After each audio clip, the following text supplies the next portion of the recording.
வணக்கம். நீங்கள் இங்கே பார்க்குறது தேக்கு மகாகனி 2 கலந்து வச்சுக்கிற ஒரு தோப்பு. இதில் பார்த்தீங்கன்னா 12க்கு 12 வரிசைக்கு வரிசை போட்டிருக்கிறோம். செடிக்கு செடி வந்து 10 அடி போட்டிருக்கிறோம். ஸோ ஒரு செடி தேக்கு, ஒரு செடி மகாகனி, ஆஃப்ரிக்கன் காயா செனகலிசிஸ் அப்படிங்கிற மகாகனி போட்டிருக்கிறோம். தேக்கு பார்த்திங்கன்னா 15 அடியிலிருந்து வளர்ந்துருக்குது. 15 அடிக்கு மேலே தான் எல்லா மரமும் இருக்குது. இந்த காயா செனகலிசிஸ் பார்த்திங்கன்னா ஒரு 8லிருந்து 15 வரைக்கும் இருக்குது.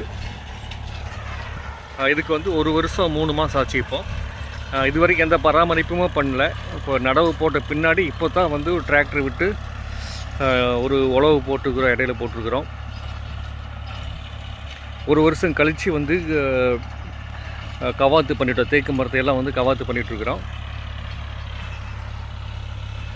இயற்கை உரம் தான் நாங்கள் கொடுத்தோம். ஒரு 3 மாதத்தில் ஒரு முறை வந்து தொழு உரம் கலந்து கொடுத்தோம். இன்னும் இப்போ 1 வருஷம் கழித்து கோழி எருவும் மாட்டு தொழு உரம் கலந்து மரத்துக்கு வச்சுட்ருக்குறோம்.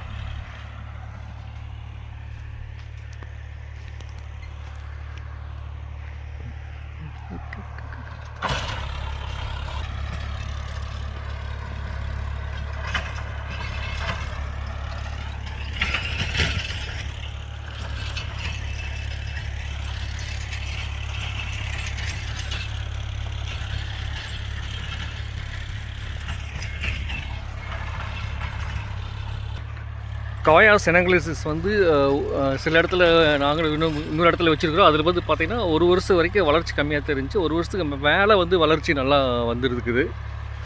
ஸோ இது வந்து இந்த 2வது வருஷம் வளர்ச்சி நல்லா வரும்னு நினைக்கிறேன். வணக்கம்.